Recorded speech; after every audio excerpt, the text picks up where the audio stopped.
لوگ آکسیجن سے سانس لیتے ہیں لیکن مسلمان حضور کی محبت سے سانس لیتے ہیں. ان کا جینا مرنا حضور کے نام سے ہے. محبوب کریم صلی اللہ علیہ وسلم کی آبرو، حضور کی عزت، حضور کی ناموس کائنات کا سب سے قیمتی اثاثہ اور سب سے قیمتی سرمایہ ہے. گزشتہ کئی صدیوں سے مغرب باقاعدہ تحریک کے طور پہ حضور علیہ السلام کی ناموس پہ حملہ آور ہے، لیکن گزشتہ ایک عشرے سے بہت زیادہ اس میں شدت پیدا ہو گئی ہے اور آقا کریم علیہ السلام کی ناموس اور حضور کی آبرو پر وہ مختلف ذرائع سے حملہ آور ہو رہے ہیں. یہ ایسا کیوں ہے؟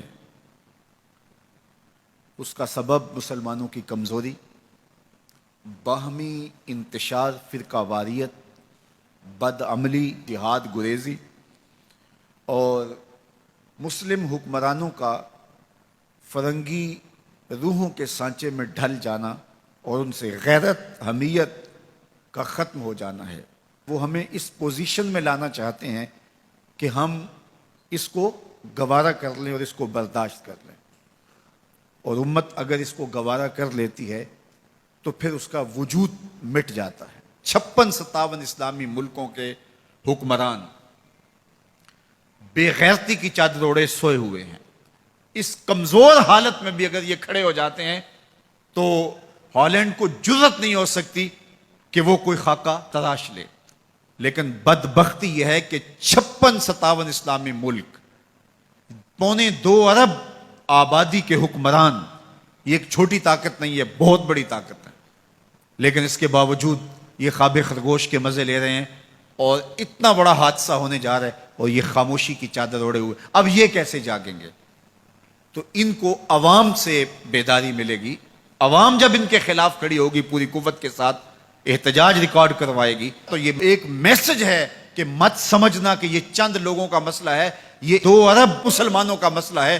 وہ سب کچھ گوارا کر سکتے ہیں، اپنے آقا کی ناموس پہ حملہ گوارا نہیں کر سکتے ہیں.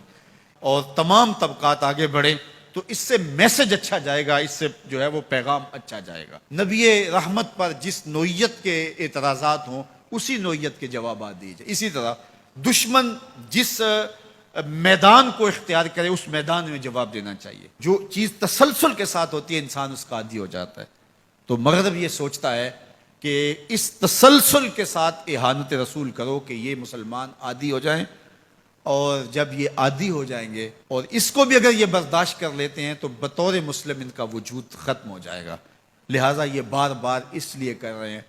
لیکن مغرب اچھی طرح سن لے کہ ہم ہر دکھ جھیل لیتے ہیں، ہم ہر تکلیف گوارا کر لیتے ہیں.